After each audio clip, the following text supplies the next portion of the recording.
آپ اس کے بارے میں تب پریڈکٹ کر چکے تھے جب 2024 کے الیکشنز ہوئے تھے اور اس کے بعد تیاریاں کی جا رہی تھی کہ کس کو کیا ملے گا, کس کے پاس کون سا پورٹ فولیو ہوگا. تو میں نے آپ سے سوال کیا تھا, 2024 مارچ کی بات ہے, حمزہ شہباز صاحب, آپ نے تب کیا پریڈکٹ کیا تھا؟ کسی نے ابھی تک تبصرہ نہیں کیا کہ حمزہ شہباز کیا بنے گا, کیونکہ حمزہ شہباز چلا گیا نا وہاں. ہم نے ڈسکس کیا تھا کہ وہ پنجاب میں نہیں رہ سکتا. تو میں آپ کو جسے کہتے ہیں نا کیا وہ خبر اور انالیسس میں آپ کو انالیسس یہ کرتا ہوں کہ حمزہ جو ہے یہ شہباز صاحب یہ کریں گے کہ جو رول ہے P S P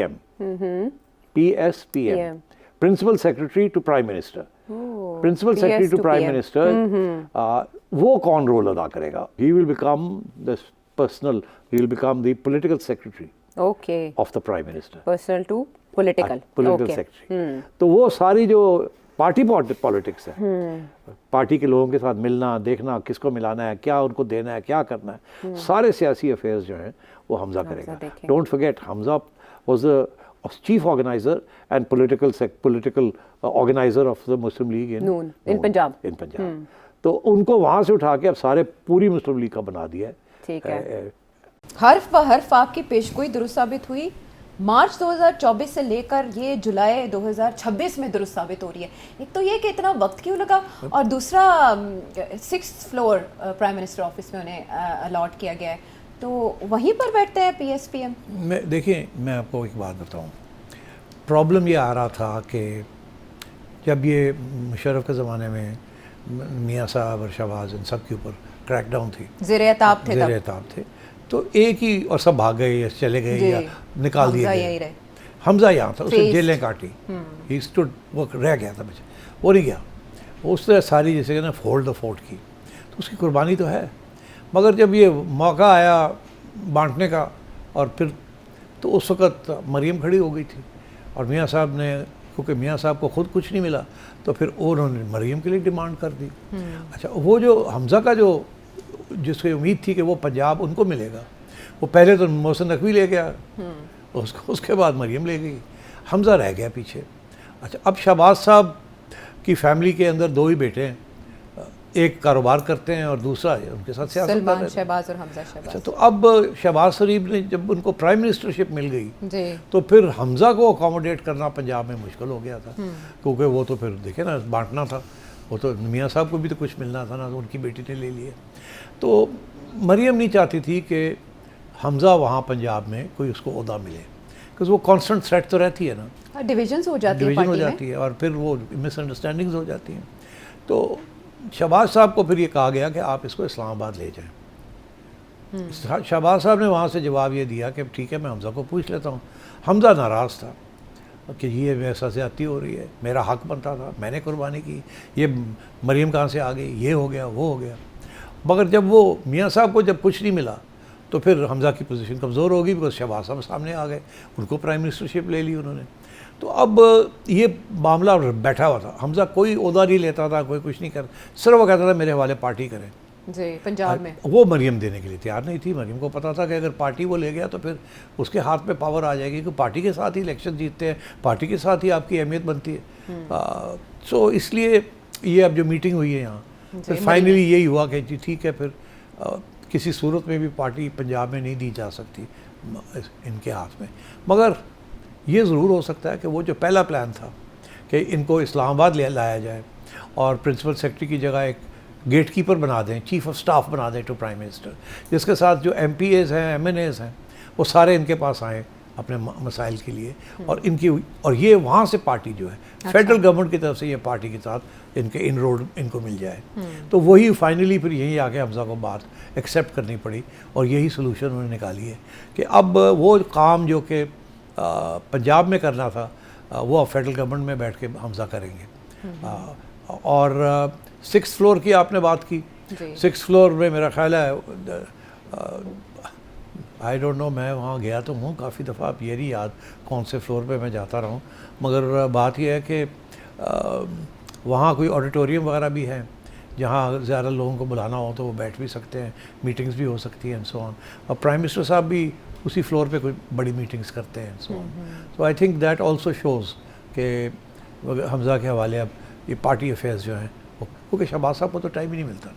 he doesn't meet M N As اور ایون ایم پی ایز وغیرہ, بڑا مشکل سے ٹائم ملتا ہے. جی. اور جب ڈاکٹر ٹی تھے وہاں جی. توقیر صاحب, تو وہ سیاستدان بھی مل لیتے تھے ان کو.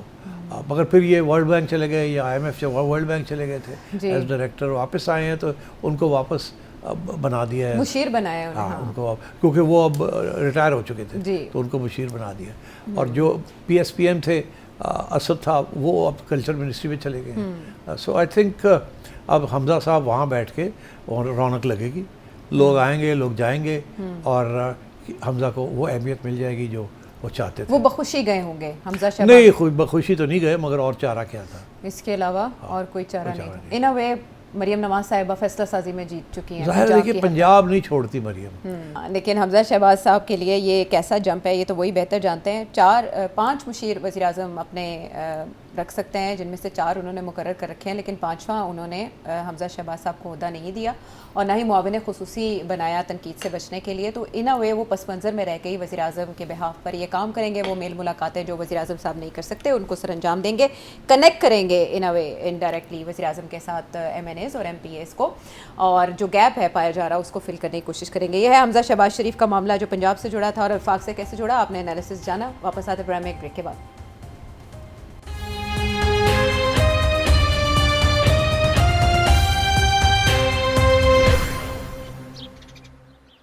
شو میں ساتھ دینے کا شکریہ. اور اب ایک رحلت کا تذکرہ کر لیتے ہیں. ایسے لوگ جو زندگی کے اس ورک پہ انمٹ نقوش چھوڑتے ہیں, ان میں سے ایک جناب امیر العظیم صاحب ہیں. سیکریٹری جنرل رہے جماعت اسلامی کے. اسٹوڈنٹ کے طور پہ بھی وہ پولیٹکس میں بہت ایکٹیو تھے.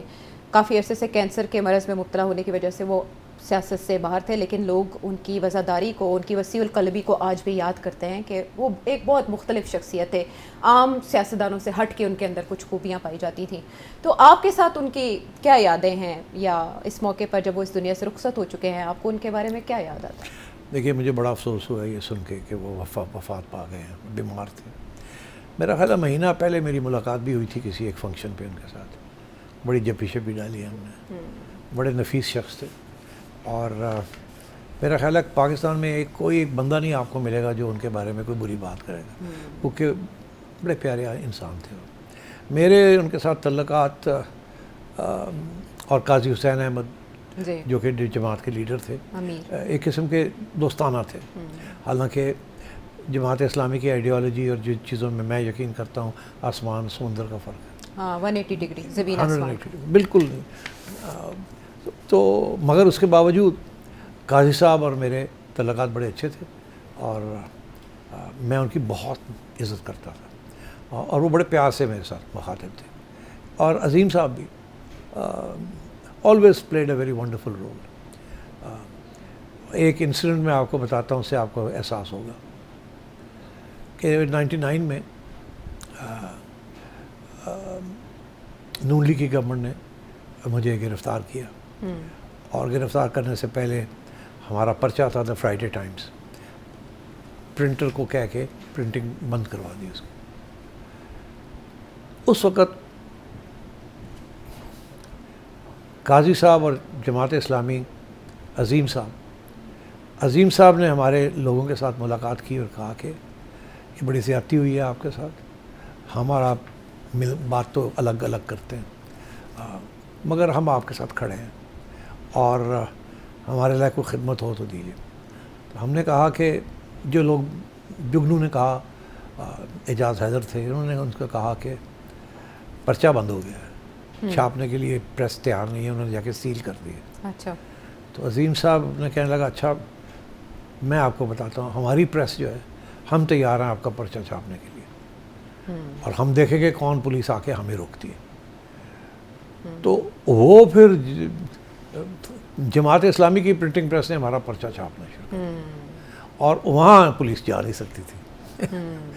اور ظاہر ہے that was a very big thing. Obviously نظریاتی طور پہ تو ایک بہت بڑی ڈیوائڈ, بہت بڑی تھی. اور یہ سیکریٹری اطلاعات تھے اس وقت جماعت اسلامی کے امیر العظیم. انہوں نے بہت اہم رول ادا کیا جی, اور میں کبھی نہیں بھولا, اور ہمیشہ میں شکر گزار تھا کہ دیکھیے انسانیت اپنی جگہ, اختلاف سیاسی اختلاف اپنی جگہ, مگر جمہوریت کے لیے بہت کچھ. اور جماعت اسلامی کا رول بڑا پازیٹیو رہا ہے تھرو آؤٹ. ابھی بھی نعیم صاحب جو ہیں ونڈرفل حافظ نعیم، حافظ صاحب بڑے زبردست انسان ہیں. جی اور پھر میں آپ کو بتاؤں کہ جب 2013 میں مجھے پیپلز پارٹی نے نامینیٹ کیا as C M Punjab, C M Punjab, تو جاتے جاتے پھر میاں صاحب نے بھی نامینیٹ حصہ ڈال دیا. تو میری پہلی نامینیشن تو آئی تھی فرام پیپلز پیپلز پارٹی، مگر پھر میاں صاحب نے سوچا کہ ہاں ہم بھی سپورٹ کرتے ہیں، تو ایک کنسنسس کینڈیڈیٹ میں بن گیا. مگر مجھے میاں صاحب بتاتے ہیں کہ بڑا مشکل سے انہوں نے اپنے ساتھیوں کو کنونس کیا تھا کہ ہم بھی سیٹھی کو سپورٹ کریں. اور اس میں جماعت اسلامی منور صاحب بھی تھے. بڑے لوگوں کے میرے بارے میں خدشات تھے کہ یہ تو بڑا لیفٹسٹ ہے، یہ تو یہ ہے، یہ تو وہ ہے، مگر سب مولانا منور صاحب سب تیار ہو گئے. اوکے میاں صاحب آپ کہتے ہیں. تو جب میں سی ایم بنا تو پھر میں ان سب کا شکریہ ادا کرنے گیا. چودھری پرویز الہی اور شجاعت صاحب کا شکریہ ادا کیا، نواز شریف صاحب اور شہباز صاحب کا شکریہ ادا کیا. اس کے بعد پیپلز پارٹی کا گیلانی صاحب کا شکریہ ادا کرنے میں ملتان گیا. اس کے بعد منور صاحب کے پاس جماعت اسلامی منصورہ گیا. پھر اس کے بعد آخر میں گیا عمران خان کے پاس ان کا شکریہ ادا کرنے. سب نے سپورٹ کیا تھا میرا کینڈیڈیٹ. تو مطلب یہ ہے کہ اس وقت بھی بڑے پیار کے ساتھ جماعت اسلامی کی لیڈرشپ نے مجھے ویلکم کیا، اینڈ میں کبھی نہیں بھول سکتا. اور اسی لیے میں ابھی بھی کہتا ہوں کہ جماعت اسلامی بڑی پرنسپلڈ سیاسی جماعت ہے. اور اب نعیم صاحب ہیں، میری بڑی خواہش ہے اور امید ہے کہ یہ عوام کے لیے لوکل گورنمنٹ اور اس قسم کی چیز کے لیے اچھے کام کریں گے. جی جماعت اسلامی اس لحاظ سے خاصی ایکٹیو ہے، حافظ نعیم الرحمان صاحب کی قیادت میں بھی. لیکن امیر العظیم صاحب، ان کی یہ کمائی، ان کا یہ کل اثاثہ ہے کہ جب آپ رخصت ہو جائیں دنیا سے تو آپ کو اچھے الفاظ میں یاد کیا جائے. خدا ان کی مغفرت کرے اور ان کے درجات بلند کرے. اب سیٹھی صاحب آپ کی اجازت سے کوشچن شامل کر لیں. اظہر حسین لاڑکانہ سے آپ نے جو کوشچن کیا سیٹھی صاحب کے آج کے انالیسز میں آپ کو اس کا جواب مل گیا ہوگا. ہم اب شامل کریں گے حیدرآباد سے ڈاکٹر طارق حسن کا سوال. امریکہ اور سعودی عرب کے درمیان جو سول جوہری معاہدہ ہوا ہے، تو کیا اس کے بعد اب سعودی عرب پاکستان اور چین سے ڈائریکٹ رجوع کر سکے گا اپنی جوہری صلاحیت کو بڑھانے کے لیے؟ جی مہربانی سوال کی. ایکچولی اسی وجہ سے امریکہ نے ان کے ساتھ معاہدہ کیا ہے. امریکہ کو یہ فکر تھا کہ ان کا انفلوئنس گلف کے اندر تو اب ختم ہوتا جا رہا ہے، اور اسپیشلی سعودی عربیہ جس کو وہ رہ گیا تھا، ابراہیم اکارڈ نہیں سائن کیا تھا، باقی سب تیار ہو گئے تھے. تو امریکہ نے اپنا رٹ کو اسٹیبلش رکھنے کے لیے انہوں نے دیکھا کہ یار یہ تو گڑبڑ ہو رہی ہے، اب لوگ اب ہمارے پہ اعتماد بھی نہیں کر رہے، اور یہ چائنا کی طرف نہ جائیں اب، بیکاز وہاں پاکستان ان کو اس طرف لے جائے گا، اور کسی اسٹیج پہ بھی چائنا ان کو پیسفل نیوکلیئر انرجی یا دے سکتا ہے فیسلٹیز. اسی لیے پھر امریکہ نے اس کو پری ایمپٹ کیا ہے کہ ہم دیں گے آپ کو، مگر اور ان کو بلا لیا اور کہا جی ہم دیں گے آپ کو، اور بالکل کھلی چھٹی دیں گے ایک قسم کی. کل کے پروگرام میں نے بتایا تھا کہ کیا فرق ہے between their position on Iran and their position on Saudi Arabia's nuclearization. اور تو اب ساتھ ہی میں اب آپ نے دیکھا کہ شروع میں تو یہ نہیں بتایا کہ جی ابراہیم اکارڈ سائن کرنے کی کنڈیشن بھی ہے، مگر اب وہ بھی ایک کنڈیشن لگا دی ہے. اس کا یہ مطلب یہ ہے کہ ہم دینے کے لیے تیار ہیں، ہماری کمپنیز آئیں گی، سب کچھ کریں گی، اور آپ کو کھلی چھٹی بھی ملے گی، آپ انویسٹمنٹ بھی کر سکتے ہیں، یہ بھی کر سکتے ہیں، وہ بھی کر سکتے ہیں، مگر آپ ابراہیم اکارڈ جوائن کریں. تو اب دیکھنا یہ ہے کہ اور میرا یہ موقف تھا کہ اس کو اب یہ کولڈ سٹوریج میں چلا جائے گا. یہ صرف اس لیے یہ قدم اٹھایا گیا کہ چائنا یہ ویکیوم جو بن رہا ہے اور جو لوگ انسیکیور فیل کر رہے ہیں اسپیشلی سعودی عربیہ، کہ ان کو بھی چائنا کی طرف سے کوئی مدد نہ ملے. بیکاز ایران نے تو اناؤنس کر دیا ایک قسم کا کہ ہم اپنا نیوکلیئر پروگرام چھوڑیں گے نہیں، اور امریکہ نے یہ اناؤنس کر دیا ہم ان کا نیوکلیئر پروگرام چھوڑیں گے نہیں. تو یہ چیز چل رہی ہے، اور یہ ہو سکتا نہیں ہوگا کہ امریکہ جو ہے ان کے جو نیوکلیئر پروگرام ہے اس کے اوپر سخت پابندیاں لگا کے رکھے گا، اٹیک کرے گا ان کی فیسلٹیز کو اینڈ سو آن. اور ابھی ایز وی اسپیک وہ بات کر رہے ہیں کہ جو یورینیم ہے وہ کہاں ہے، کیسے ہے، اس کو کیسے لانا ہے، چھوڑنا ہے، دبانا ہے، کیا کرنا ہے اس کے ساتھ، اور امریکہ اس کے پیچھے پڑا ہوا ہے. تو اس لیے ایران نے یہ فیصلہ کیا ہے کہ اب ہم بھی تکڑے ٹائٹ